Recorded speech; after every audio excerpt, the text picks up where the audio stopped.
우리가 읽은 본문, 예수님께서 어리석은 한 부자의 비유를 말씀하고 계신데요.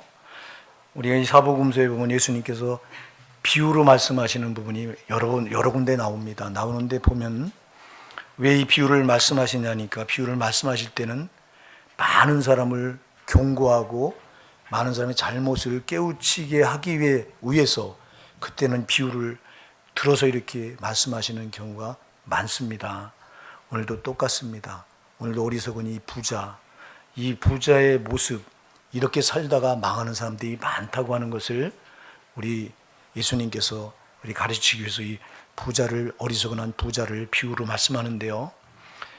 오늘도 우리가 이 본문의 말씀을 나에게 적용시키는 그런 시간 되길 바랍니다. 여기 보니까 어리석다 이렇게 말해요. 어리석은 자. 오늘 여기 20절에 보면 하나님은 이르시되 어리석은 자여, 이 부자를 향해 어리석은 자라 이렇게 말합니다. 어리석다 이 말은요, 어리석다 이 말은 사물의 이치가 어두워서 분별력이 없고 생각이 모자른다 그런 뜻이에요. 그런데 이걸 영적으로 보면요, 신앙적으로 접근하면요, 어리석다고 하는 말은 영적인 세계가 어두워서 분별이 안 돼서 밤낮 마귀에게 이용당하고 마귀에게 끌려다닌다는 그런 뜻이에요, 이게요. 그런데 문제는 뭐냐면 이렇게 영적인 세계가 분별이 안 돼서 마귀에게 끌려다니면서도 이걸 모른다는 게 문제입니다. 그리고 자기는 잘하고 있다고 생각한다는 게 이게 문제입니다, 여러분. 저의 문제고 여러분의 문제일 수 있습니다. 그래서 우리가 오늘 본문에서 이 나오는 어리석은 자, 나를 향한 책망의 말씀으로 받으시기 바랍니다. 우리가 성경 말씀을 대할 때 좋은 거는 내 걸로 만들려고 하고 책망하는 말씀 우리가 이건 안 받으려고 밀어낼 때가 많은데요. 그렇게 하지 마시고요. 오히려 나에게 안 좋은 말씀, 나에게 안 좋게 들리는 말씀, 나를 책망하는 말씀, 이거를 내가 달게 받아야 내 신앙이 성숙된 신앙으로 변화되는 겁니다. 이런 신앙을 붙들어야 천국 들어가는 겁니다. 밤낮 성경에서 좋은 부분만 내가 취하고 나쁜 부분, 나를 책망하고 네가 잘못됐다고 이렇게 말하는 이런 부분을 밀어내고 안 받으면 나는 변화되질 않아요. 변화되지 않고는 천국에 들어갈 길이 없습니다, 여러분. 우리가 예수님을 닮고 변화돼서 만들어져서 천국에 들어가는 건데요. 근데 우리는 이 말씀이 나에게 책망하는 말씀을 드릴 때 누가 나를 보고 이 어리석은 자요 이럴 때 이거를 달게 받을 사람이 누가 있겠냐고. 그러나 하나님은 우리에게 말씀하실 권한이 있잖아요. 너는 어리석은 자다고. 왜 어리석은 자라고 말씀하시겠어요? 너는 어리석으니까 깨닫고 거기서 돌이키라는 거잖아요, 여러분. 네가 그 길로 계속 가면 망하니까 돌이키라는 거예요. 그러면 이 부자가 왜 어리석으냐? 오늘 본문에 보니까 무리 중에 어떤 한 사람이 예수님 앞에 튀어나오면서 이렇게 말합니다. 주님, 선생님, 내 형을 명하여 유업을 나와 함께 나누도록 좀 말씀 좀 해주세요. 아버지가 물려준 재산을 내 형이 다 가로채고 저 혼자 독식하려고 하오니 선생님은 능력이 많으니까 내 형에게 말 한마디 하면 내 형이 들을 겁니다. 그러니 내 형한테 명해서, 예수님께서 명해서 아버지가 물려준 이 재산을 너만 다 갖지 말고 내 동생과 나눠라, 이렇게 말 좀 해주세요. 그러니까 예수님이 뭐라고 말씀하시냐니까, 이 사람아, 누가 나를 너희의 재판장이나 물건 나누는 자로 세웠느냐? 그러시면서 오늘 이 비유를 말씀해요. 상가 모든 탐심을 물리치라. 사람의 생명이 그 소유에 넉넉한 데 있지 아니하니라 그래요. 주님은 지금 생명을 말씀하세요. 할렐루야. 사람의 생명이 그 소유에 넉넉한 데 있지 아니하니라. 자, 많이 갖는 데 있지 않다. 근데 오늘 우리의 관심은 어디 있어요? 우리의 관심은 이 땅에서 어떻게 하면 높아져 볼까? 어떻게 하면 출세할까? 어떻게 하면 부자가 될까? 어떻게 하면 명예를 낼까? 이름을 낼까? 우리는 여기에 관심이 참 지대하잖아요. 여기 정말 많은 관심을 가지고 있잖아요. 근데 예수님은 거기에 관심이 전혀 없어요. 예수님의 관심은 바로 우리의 생명에 있어요. 그래서 사람의 생명이 그래요. 여러분, 이건 영생을 말하는 겁니다. 여러분 사느냐 죽느냐 여기에 주님의 관심이 있는데 오늘날 예수 믿는다고 말하는 우리는 사느냐 죽느냐 관심이 별로 없어요. 네가 영원히 사느냐 아니면 영원히 죽느냐 예수님은 여기에 관심이 있어요. 이것 때문에 예수님께서 이 땅에 인간의 몸을 입고 오셔서 십자가에서 우리 인간들의 죄를 대신 다 짊어지고 살 지키고 피 흘려 죽어주신 것은 우리가 영원히 죽을 수밖에 없는 자들이잖아요. 죄로 영원히 죽을 수밖에 없는 자들이잖아요. 죄값 때문에. 다시 말해 영원한 지옥 형벌에 떨어질 수밖에 없는 자들이잖아요. 예수님 뭐 때문에 이 땅에 오셔서 그렇게 인간의 몸을 입고 오셔서 그 몸을 십자가에 갈갈이 찢기시고 피 흘려 죽어주신 이유가 뭐예요? 너 영원히 죽으니 죄값은 너 영원히 죽으니 내가 네 죄값을 감당하고 내가 대신 죽고 너를 살려왔다 이 말입니다. 그러니 예수님의 관심은 영원히 죽을 수밖에 없는 너를 살리는 데 여기 있다는 거예요. 그러면 예수를 만났다고 말하는 우리가 과연 여기에 관심이 있느냐? 과연 내가 영원히 죽느냐? 영원히 사느냐? 여기에 내 관심이 있느냐? 한 주간도 여러분들이 여기 관심을 갖고 살다가 오셨느냐? 아니면 세상에서 뭘 먹을까, 뭘 마실까, 뭘 입을까 염려하면서 세상 것 쫓아가다가 오늘 이 자리에 왔느냐? 묻고 있는 거예요. 여기 어떤 한 사람이 예수님께 나와서 내 형을 명하여 재산을 나누어서 내 몫을 좀 주게 하소서 이렇게 말하는 자는 지금 관심이 어디 있어요? 이 땅이 재물에 있어요. 재물 소유에 있어요. 얼마나 많이 갖느냐. 형은 더 많이 갖는데 나는 조금 갖고 여기에 관심이 있어요. 이게 여러분 이 사람의 문제가 아니라 오늘 저와 여러분의 문제라는 거예요. 우리의 관심은 예수님의 관심과 일치가 돼야 돼요. 여러분 제가 여러 번 말씀드려요. 믿음은 주님과 같은 마음을 갖고 같은 생각을 갖고 그리고 같은 것을 바라보는 거거든요.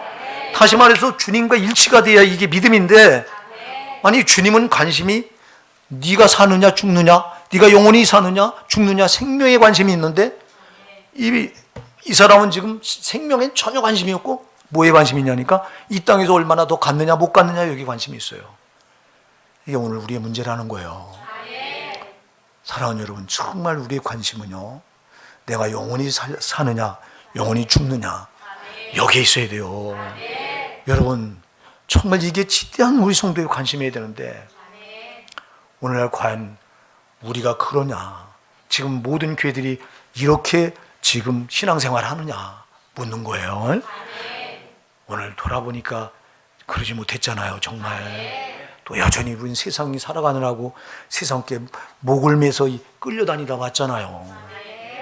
이거 회개해야 되잖아요. 여러분 우리 예수님의 관심은 여기에 있는데 생명에 있는데 어쩌자고 우리 관심은 이렇게 생명이 없고 그래서 제가 여러분들한테 그렇게 말하잖아요. 정말 우리 지옥 가면 안 된다. 근데 천국 가야 된다. 그러니 영원히 사느냐 영원히 죽느냐 여기에 관심을 갖고 사는 사람은요 신앙생활 올인할 수밖에 없어요. 이거요. 왜 내가 영원히 살아야 되니까. 근데 여기 관심이 없는 사람은요 신앙생활 올인할 수 없어요. 적당히 입밖에 안 돼요. 이게요. 왜 여기에 관심이 없는데 뭐 나는 땅에 있고 여기 땅의 소유에 관심이 있는데 뭐 예? 그래서 사람의 생명이 그 소유에 넉넉한 데 있지 아니하니라 그래요. 많이 갖고 못 갖고 적게 갖고 이거 생명과 아무 상관없다. 네가 영원히 사느냐 영원히 죽느냐 네 생명과 네가 얼마나 여기서 많이 가졌냐 못 가냐 아무 상관이 없다. 아멘. 근데 왜 우리는 엉뚱하게 자꾸 속아. 그러니까 우리 속은 자 이렇게 속으니까 예? 마귀가 이렇게 속이잖아. 야 땅에 거 너 줄 테니 너 신앙 그거 내놔. 근데 우리는 땅에 거 주세요.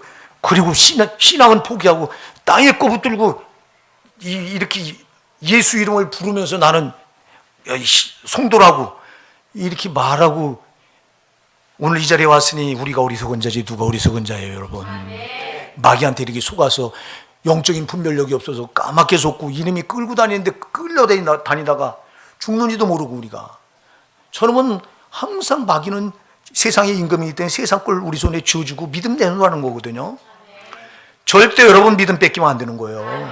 예수가 십자가에 피 흘려 우리에게 주신 영생의 믿음 천국 갈 수 있는 믿음을 뺏기면 안 되거든요. 근데 너무 많은 신자들이 한 번 구원받으면 절대 구원을 잃어버리지 않는다. 안 뺏긴다고 말해요. 천만의 만만의 말씀이요. 뺏기는 거예요. 그래서 요한계시록 3장 11절에서 뭐라고 말해요? 내가 속히 오리니 내가 가진 것을 굳게 잡아 아무나 네 멸류관을 빼앗지 못하게 하리라 하라. 네가 가진 것을 굳게 잡아 아무나 네 멸류관을 뺏지 못하게 하라 그랬어요. 왜? 뺏는 놈이 있으니까 뺏지 못하게 굳게 붙들라는 거예요. 이게요. 예수가 십자가에서 피 흘려서 내 죄값을 다 감당하고 지옥 갈 나를 살려서 나에게 영생을 주셨으니 이 믿음을 꽉 붙들고 천국 가는 그날까지 이거 놓치지 말아야 되는데, 근데 마귀는 슬그머니 와서 세상 거 돈 가지고 우리 유혹해서 돈 때문에 믿음을 팔아먹게 해요. 주일날도 돈 때문에 믿음 팔아먹고 안 나오는 신자들이 한두 번이요, 한두 명이에요.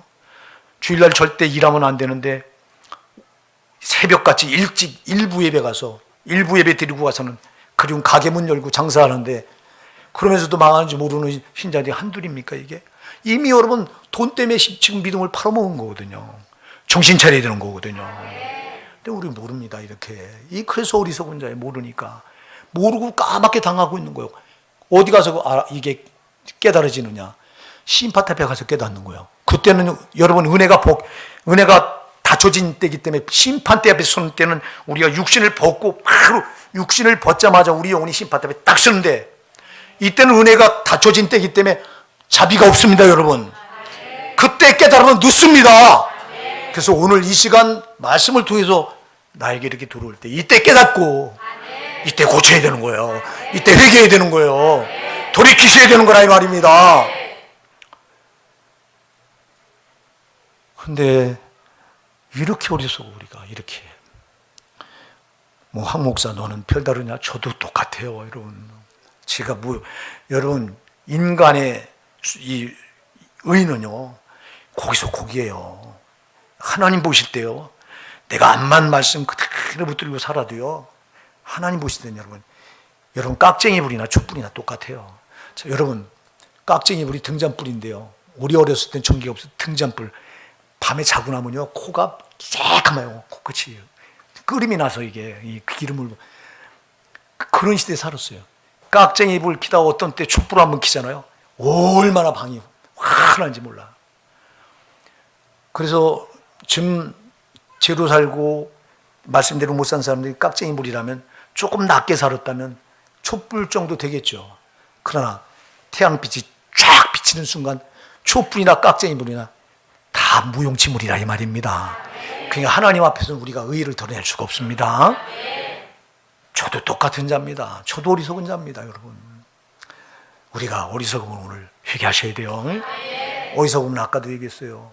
세상에서 말하는 어리석음은 여러분 사물의 이치가 어두워서 분별력이 없고 그래도 생각이 모자라는 걸 어리석다고 말하지만, 영적으로 신앙적으로 어리석다고 하는 것은 영적인 세계가 어두워서 분별이 전혀 안 되고 마귀한테 밤낮 속아서 끌려다니면서 살면서도 나는 잘하는 줄 착각하는 게, 이게 어리석은 자라는 거예요. 어리석은 그 결말이 뭐냐면, 어리석은 거라면 저는 잘하는 줄 아는 게 이게 어리석은 자예요. 꼼짝달싹 못하게 마귀한테 끌려서 마귀가 비슷한 거 딱 쥐어주고 손에 쥐어주고 속이는데도 속임을 당하면서도 전혀 못 깨닫는 거예요. 그리고 나는 잘하는 줄 아는 거, 이 자가 어리석은 자예요. 저는 이 부분을 말하려면 저는 정말 어리석은 자였습니다. 여러분 제가 여러분한테 수도 없이 고백했잖아요. 나는 교리 가지고 목회할 때 잘하는 줄 알았어요. 양심적으로 한 줄 알았어요. 황 목사 너는 양심적으로 하지, 다른 목사보다 네가 돈을 밝히냐, 네가 그래도 말씀대로 살려고 하지. 세상에 마귀가 그렇게 속이는데 저는 속으로 교만이 말도 못했어요. 드러내놓고. 그러니까 여러분 겸손을 가장한 교만이 얼마나 무서운지 몰라요. 저는 겸손을 가장한 교만에 빠져 있었던 자가 접니다. 여러분 너 정도면 잘하는 거다, 너 정도면 양심적으로. 근데 나중에 깨닫고 보니까 정말 내가 죽을 짓을 한 거다고. 마귀가 나한테 양의 옷을 탁 입혀놓고 너는 잘한다, 너희만큼 하면 잘한다. 이게요 대부분의 목사들이 걸려있는 덫이에요. 말씀으로 돌아오지 않으면 교리 가지고 목회하는 목사들은 제가 볼 땐 100% 여기 걸려있는 거예요. 그래서 교리 가지고 목회하는 목사님들은 죄송합니다, 거의가 지옥 갑니다. 마귀가 그렇게, 제가 그랬어요. 탁 입혀놓고 너 교리 얼마나 말씀을 많이 하냐, 말씀을 많이 한다는 게 이 말씀 그대로 믿는 게 아니라 교리를 믿는 거예요. 제가 교리. 왜 교리야? 신학교에서 교리를 공부해서 교리 가지고 그걸 목회하니 그래 교리를 믿게 해놓고 그러니까 이게 양의 가죽을 입혀놓은 거예요. 그럼 이거 누가 벗겨줘요? 하나님 벗겨주셔야 돼요. 근데 이게 대부분의 양의 가죽을 탁 입혀놓으면 모르고 심파탑에 가서 거기 가서 들통이 거기서 나. 거기서 내가 드러나면 망하는 겁니다. 그래서 여러분 말씀이 나를 비춰올 때 빨리빨리 여기서 육신을 입고 있을 때 이때 나를 고치셔야 되는 거예요. 그래서 여러분들이 책망의 말씀을 받는 게 이게 복이에요. 네가 어리석다, 네가 부족하다, 네가 죄인이다 이 말을 받는 게 복인데 많은 신자들이 이렇게 책망하고 어리석다고 말하고 네가 죄인이라고 말하면 싫어요. 구약에서 이스라엘 백성들이 그대로 보여줘요. 그래서 옳은 말하는 선지자를 다 밀어냈어요. 저들이 다 배척했어요. 저들이 나타나서 너희가 죄인이다, 너희가 하나님 앞에 범죄했다, 우상숭배지에 빠졌다, 너희는 망한다, 하나님의 심판이 곧 임한다, 바벨론이 너희를 침략해서 너희는 바벨론의 포로가 되고 끌려갈 것이다. 저들한테 나쁜 소리만 계속 하니까 돌을 집어서 던지고 죽이고 톱으로 쓸어서 죽이고 이래요. 옳은 말하는 선지자들을. 그래서 성경은 누가복음 6장 23절에 저희 조상들이 선지자들에게 이와 같이 하였느니라. 이와 같이 핍박하고 박해하고 죽이고 하였느니라 그랬어요. 옳은 말 한다고. 여러분, 그래서 인간은 이렇게 죄성을 가지고 있는 인간은 자기가 죄인이라고 말하면 정말 싫어해요. 망하게 됐다고 지적을 하면 정말 싫어해요. 어리석다고 말하면 정말 싫어해요. 칭찬해주면 좋아해요. 여러분, 속지 말아야 돼요. 칭찬한 말에 속지 마셔야 돼요. 칭찬한 말을 듣다 보면 내 단점을 고칠 길이 없어요. 오히려 이렇게 자꾸 단점을 지적해 줄 때 이때 이 말씀을 내 걸로 받아들이셔서 고쳐야 내가 사는 거예요. 제가 항상 말씀을 이렇게 전하기 전에 저를 항상 이 말씀으로 조명해 보는 거예요. 너는 과연 어떠냐? 조명해 보니까 여지없이 어리석은 자예요, 여러분. 하나님 앞에 보니까 여전히 어리석고 우매하고 저는 별다릅니까? 세상 것에 꼭 매여서 세상이 끄는 대로 발버둥을 쳐도 또 끌려다니다 온 자가 저와 여러분 아니에요. 사랑하는 여러분, 오늘 여기 그래서 이렇게 어리석으면 안 됩니다. 여러분 정말 우리 주님의 관심과 내 관심이 일치하면 안 됩니다. 주님의 관심은 지금 생명에 있습니다. 사람의 생명이 그러면서 그 소의 녹록함에 있지 않다고 말씀하고 이렇게 생명에 관심이 있는데 네가 영원히 살 거냐 영원히 죽을 거냐 여기에 관심이 있는데 근데 우리는 여기에 관심이 없고 소유에 관심이 있어 땅의 것에 관심이 있으면 안 됩니다. 이게 어리석은 자예요. 사랑하는 여러분, 우리는 땅의 것을 초래해야 되는 사람들인 거예요. 예수 그리스도를 통해서 우리가 그분을 구세주로 영접하는 순간 우리는 시민권이 바뀌었다고 빌립보서 3장 20절은 말합니다. 우리의 시민권은 하늘에 있는지라. 여러분, 그래서 골로새서 3장 1절로 2절에 말하잖아요. 너희가 그리스도와 함께 다시 살리심을 받았으면 위의 것을 찾으라. 거기는 그리스도께서 하나님 우편에 앉아 계시느니라. 위의 것을 생각하고 땅의 것을 생각지 말라. 근데 우리는 밤낮 땅의 것 생각했잖아. 이렇게 어리석었잖아요, 여러분. 철저히 우리 얘기하시자고요. 그리고 오늘 이제 본문에 보면 이 부자가 왜 어리석으냐. 지금 본문에 보면 이런 고백을 합니다. 자, 이 부자가 밭에 소출이 너무 많아갖고 이걸 저장할 곡간이 부족합니다. 그러니까 곡간을 걸어서 크게 져놓고, 크게 짓고, 그리고는 거기 모든 곡식과 물건을 차곡차곡 쌓아놓으니 이거 보니까 열해 먹고도 남아. 그러니까 이걸 보고 지금 식구들이 뭐라고 말하니까 또 내가 내 영혼에게 이르되 영혼아 열해 쓸먹을 걸 많이 쌓아두었으니 평안히 쉬고 먹고 마시고 즐거워하자 하리라 그래요. 자, 내 영혼아 열해 쓸먹을 걸 많이 쌓아놨으니 이제는 먹고 마시고 즐거워하자.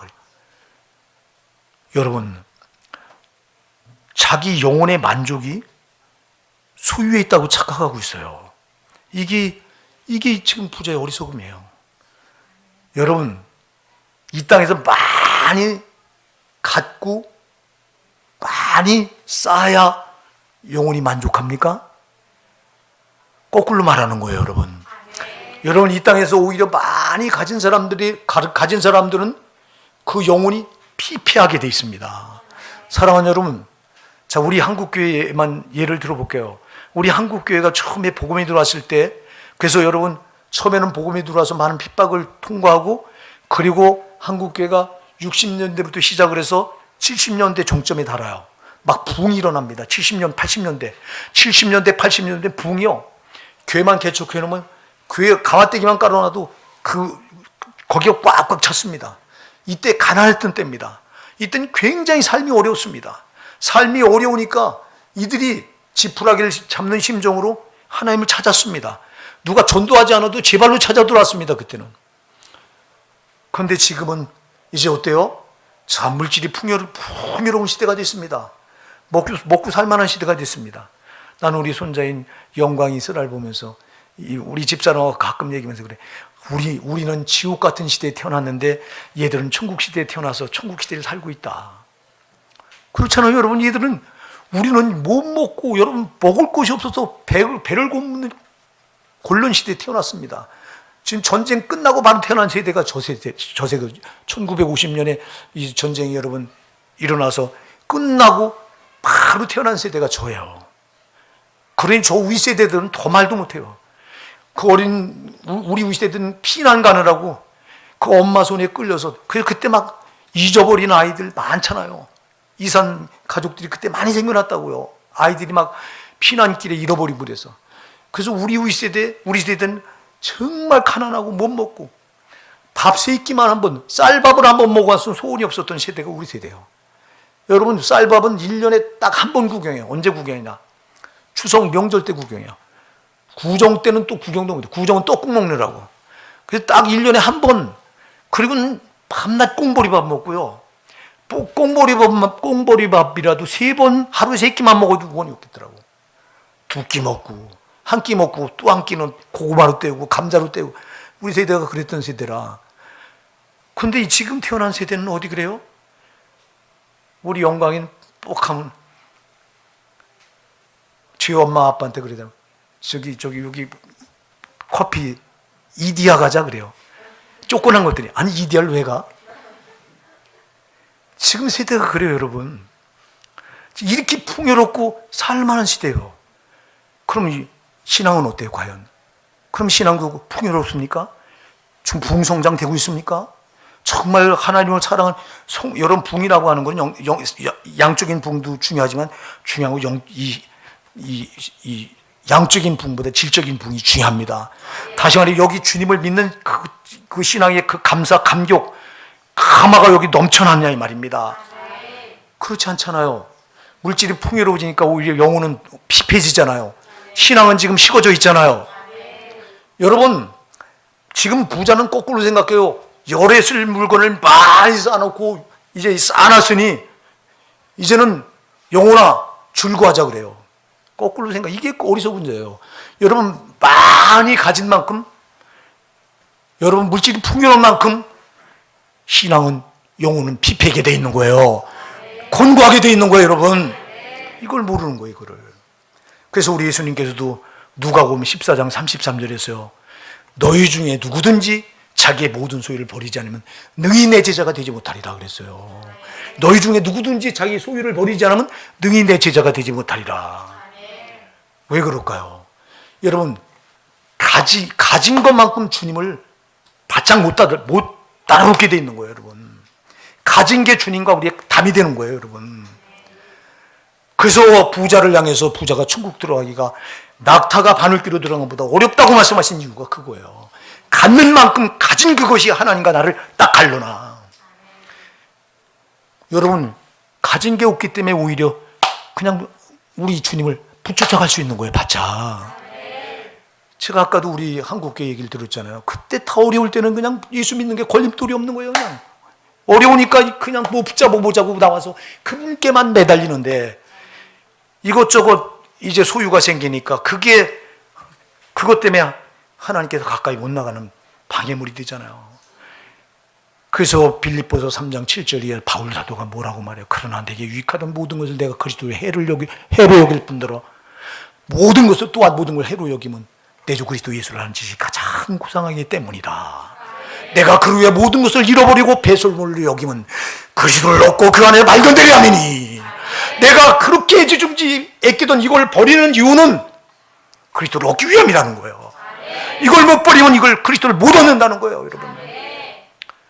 그러니까 나는 가난한 거 정말 하나님께 감사할 때가 한두 번이 아니에요. 내가 많이 가졌다면 나는 주님 절대 지금 요만큼이라도 사랑하고 요만큼이라도 내가 신앙을 붙들 수 있는 게 그거 안 된다고, 여러분. 내가 많이 가졌다면. 그러니까 가난한 목사 참 감사해요, 저는요. 왜 땅에서 많이 갖지 않은 걸 감사한다니까. 여러분들 많이 갖고 나니까 아멘도 안 하잖아. 아주.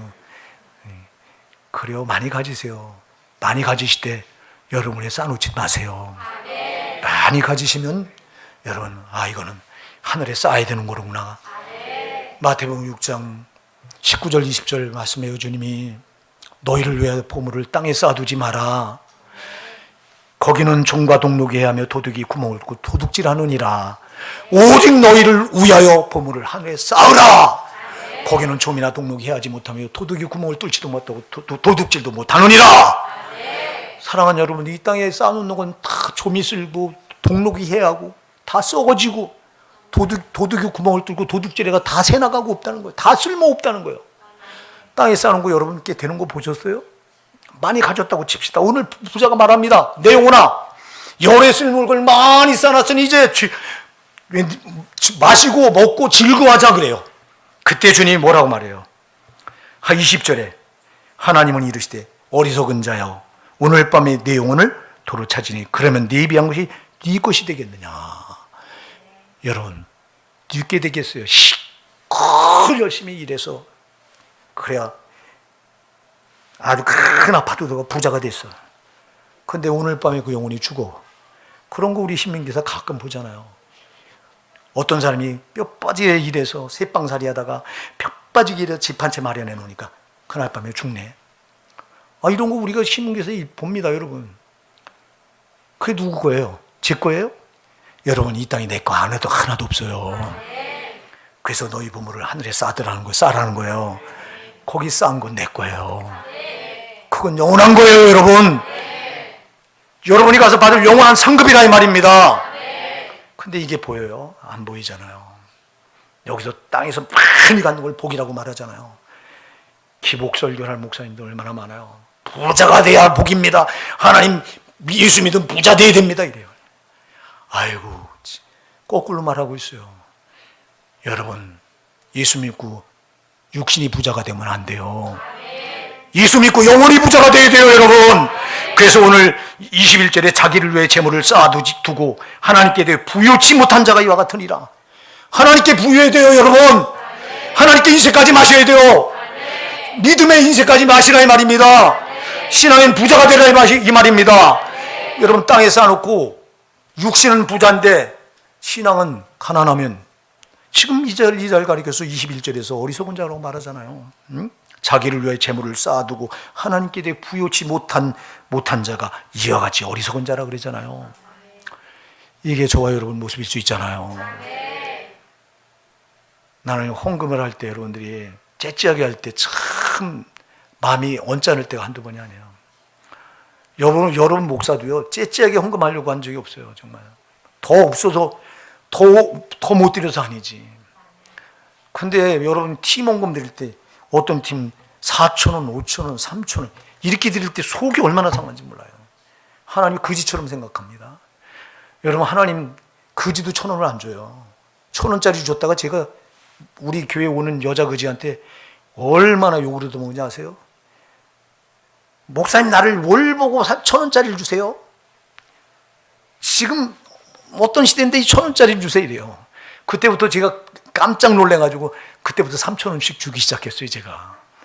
그리고 어떤 때는 5,000원을 주고요. 이제 그렇게 주니까 올 때마다 주니까 그러니까 이제 이거를 자기가 받는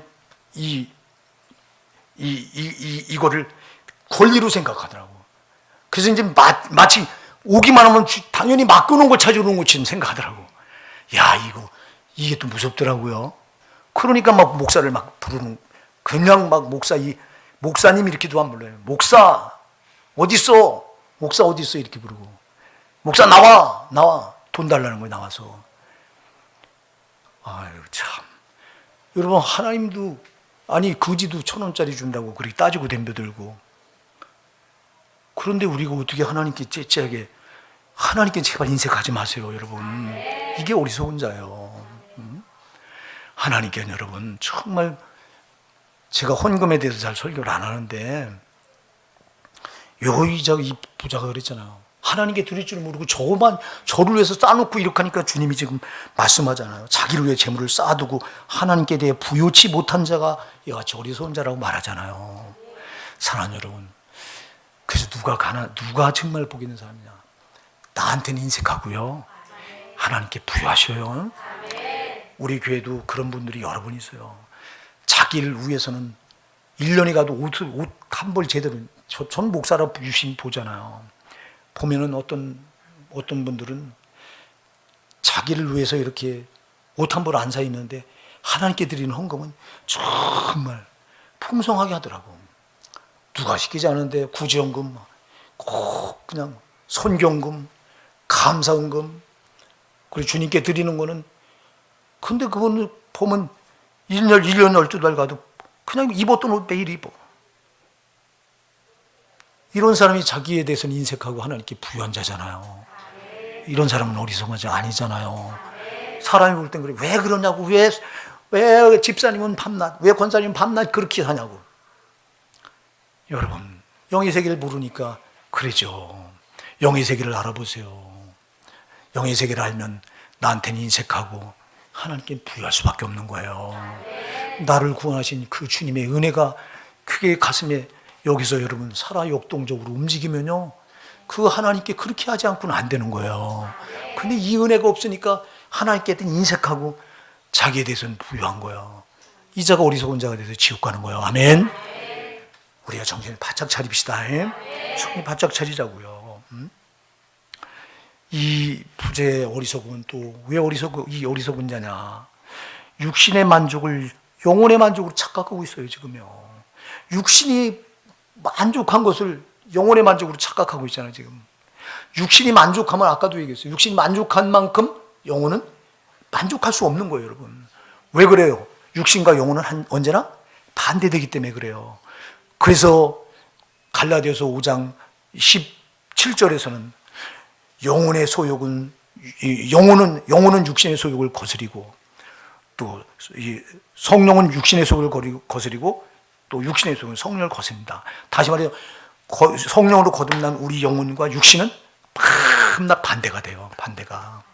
그래서 여러분 영혼이 풍요로움을 누리면은 여러분 육신은 풍요로울 수가 없어. 아멘.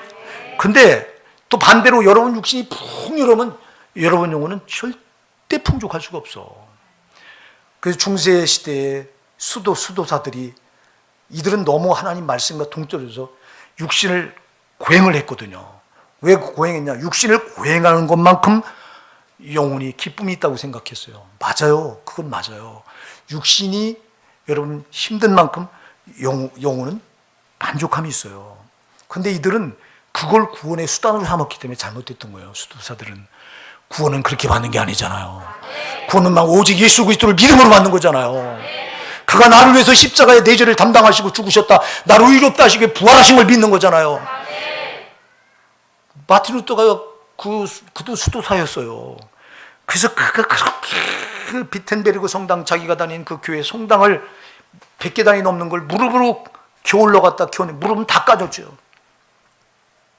왜? 그렇게 해야 구원받는 줄 알고. 근데 그렇게 계단을 오르락내리락 하다 어느 날 그에게 말씀이 크하게 들어와 그를 사로잡는데, 로마서 1장 17절 말씀이 그를 꽉 잡아버린 거예요. 오직 의인은 믿음으로만 살리라. 아, 믿음이로구나. 그래서 그 계단을 벌떡 차고 일어나서 끝났다, 고행은. 그리고 그가 예수를 확 붙들고 그때부터 종교개혁을 일으킨 거예요. 여러분, 그래요. 믿음은 오직 예수 그리스도를 믿음으로 받는 거예요. 예, 구원은요. 구원은 다른 길로 받을 길이 없어요. 그러나 구원받았다면 우리가 육신도 때로는 칠 줄 알아야 돼요. 여러분, 육신을 못 쳐서 우리 신앙을 팔아먹는 경우가 얼마나 많아. 자, 여러분, 새벽 기도해야 산다. 제가 우리 교회는 지금은 껴있을 때입니다. 여러분들은 우습게 알죠? 이거 우습게 여겼던 분들이 이를 갈며 슬플 날이 반드시 와요. 껴있어야 돼요. 지금 육신을 입고 있을 때 껴있어야 된다는 말입니다. 껴서 하나님께 기도로 나가고 말씀 붙들고 살고 이래야 되는데, 지금 우리 성도들 가운데도 이 말씀이 와 닿질 않는 거야. 지옥이 안 무서운 거야 도대체. 왜 도대체 지옥이 안 무서운 거예요, 여러분? 내가 하나님 앞에 그런 기도해요. 지옥을 무서워하지 않는 분들을 놓고 기도할 때, 하나님 제발 저 사람 한 분 꿈에서라도 1분만이라도 지옥 좀 맛 좀 보게 해주세요. 1분만 지옥 맛 보면 저가 정신을 바짝 차리고 깜짝 놀라서 깨서 다시는 저런 신앙 안 붙을 겁니다. 그런데 하나님은, 여러분 꿈에서 지옥 본 분 있으면 손 들어보세요. 한번. 내가 이렇게 기도하는데 안 보셨어요? 하나님이 아직도 응답을 안 하셨네. 지옥을 여러분들이 1분만 맛보면요 절대 정신 바짝 차릴 거예요. 지옥이 안 들어오니까 이런 말씀도 안 들어와. 기도도 안 해. 여러분, 기도를 왜 안 합니까? 육신을 못 쳐서 못 해요. 새벽에 아침에 일어나서 여러분들이 기도하려면요, 먼저 이불과의 싸움이잖아. 따뜻하게 대표있는 이걸 끄집어내고 나오자니 이게 고통이잖아. 이놈의 육신이 이렇게 신앙을 팔아먹게 해요. 그래서 바울 사도도 로마서 7장에 오라 나는 곤고한자로다. 이 육신 때문에 망한다고 그렇게 탄식했던 거예요, 여러분. 그래서 베드로전서 2장 11절은 사랑하는 자다 나그네와 흰 같은 노예를 권하노니 영혼을 거스려 싸우는 육체의 정욕을 제하라 그랬어요. 육체와 영혼은 서로 싸워요. 자, 육체는 이놈은 흙으로부터 왔기 때문에 땅의 것에 계속 목을 매게 하려고 해요. 근데 영혼은 하나님께서 생기로 불어넣으신 그 영혼은 하나님께로부터 왔기 때문에 자꾸 하나님을 찾아 나가려고 하는 요구가 있어요. 여러분이 거듭났다면 이 싸움이라니까. 거듭나지 않았으면 여러분 영혼은 죄로 죽어있기 때문에 하나님 찾지 않아. 근데 여러분 영혼이 예수를 확실히 성령으로 만나서 구원받았다면 여러분 영혼이 거듭났기 때문에 여러분은 이제 영혼의 요구가 생겨난 거예요. 하나님을 찾아 나가려고 하는 요구가 있어요. 근데 하나님 모를 때 육신을 살 때는 그 육신의 요구는 여전히 여러분을 땅의 것으로 움켜쥐고 땅의 것을 끌어내리려고 그래요. 이 갈등 사이에서 우리가 사는 거예요, 성도는.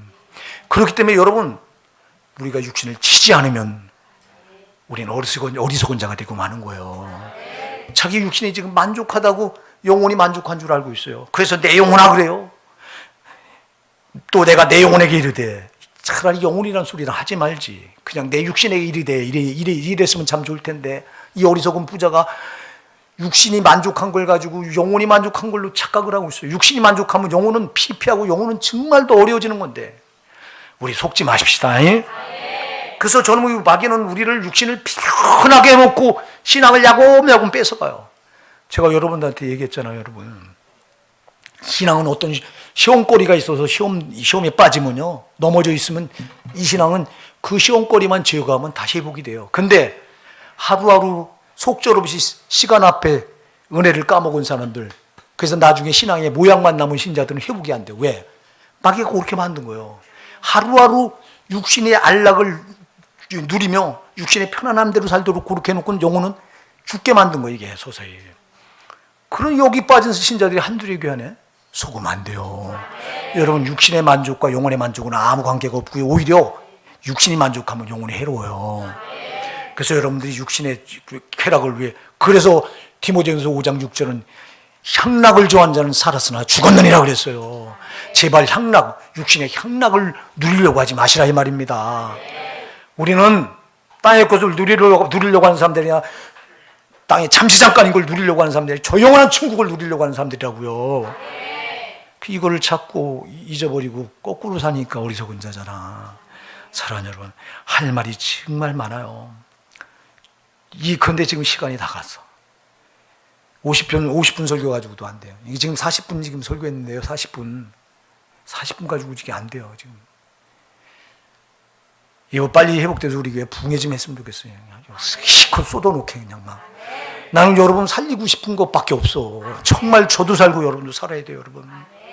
땅에 잠깐 그림자같이 지나갑니다, 여러분. 땅에 거 속지 말고. 이 부자는 땅의 것에 이렇게 목을 맸던 거예요, 여러분. 제발 그러지 맙시다. 우리는 땅에 소망 없어요. 예수 만나고 보니까 여러분 이걸 발견한 사람들이 저와 여러분이잖아요. 그런데 왜 이걸 발견하고도 속으며 살아 이게? 어리석은 자가 뭐예요? 속으며 사는 사람이 어리석은 자 마귀에게 속아서 이렇게 속아서 살다가 나중에 심판탑에서 그때 속은 걸 아이쿠 내가 속았구나. 소용없다니까. 여기서 우리가 깨닫고 돌이키셔야 돼요.